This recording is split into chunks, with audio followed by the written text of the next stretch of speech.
Hello, good morning. Today we begin to commemorate the International Holocaust Remembrance Day at 1:15 this afternoon. Together with the Russian mission to the UN, we will open an exhibit about the survivors and the liberators of the Auschwitz death camp. The Secretary General will attend this event, and I welcome you all to join us. We will soon be joining the Security Council to discuss the situation in the Middle East. It is clear for us that the only story that should be discussed today is what's happening in the streets of Iran. I want to share with you an aspect of the story that demands the attention of the Security Council today.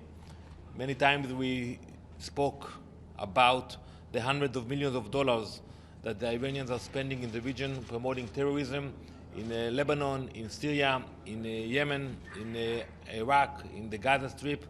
But today, we should speak about the consequence of the decision to send that money to all those militias.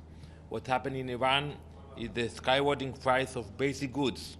Apples, tomatoes have risen over 100%. Onions, 500% increase. And the cost of chicken have doubled. And the value of the rial has imploded from 40,000 to $1 to 200,000 rials to the US dollar. While its people suffer, the families of the regime prosper. I encourage you all to look at our Instagram page. It's called Rich Kids of Tehran. It showcases how the children of those in power are living a life of luxury. You should see the cars, you should see the resorts, you should see what they are doing with the money of the Iranian people. As the Iranian people suffer from the regime's pursuit of regional proxies and nuclear capabilities, these families thrive from that corruption.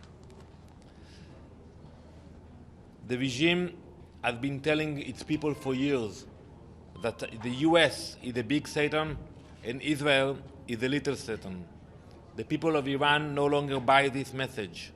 Their brave actions are saying that the regime is the big Satan and the rich kids of Tehran are the little Satan. Their act of defiance is inspiring and should be supported by all today in the Council. In this building, we often say that governments should reflect the will of the people. The Iranian people are making their will known. They no longer want to live under the iron fist of the corrupt and terrorist regime. I encourage all the members of the Council to stand today with the people of Iran. Thank you. Yes, could you tell us about the, which Israel knows about the current status of the Human Rights Council blacklist database, the issue of whether it will be disseminated? So far as my understanding is that's been suspended. Has Israel been communicating with the Human Rights Chief and or the Secretary General opposing the dissemination of this database? Our position on this so-called blacklist is very clear. It is a shameful decision to form a blacklist. Can you imagine a UN document that will list companies that work with Jewish companies in Israel? It reminds us of dark ages of history. And I think especially this week, when we remember what hate can bring, I hope we will not have to deal with this database. I hope it will not be published. We spoke with the Secretary General about it, and we hope that this list will not be published. Good morning, Ambassador Gary Rinaldo, Diplomatic Times. The International Criminal Court in The Hague has announced an investigation to Israel for alleged war crimes in Gaza.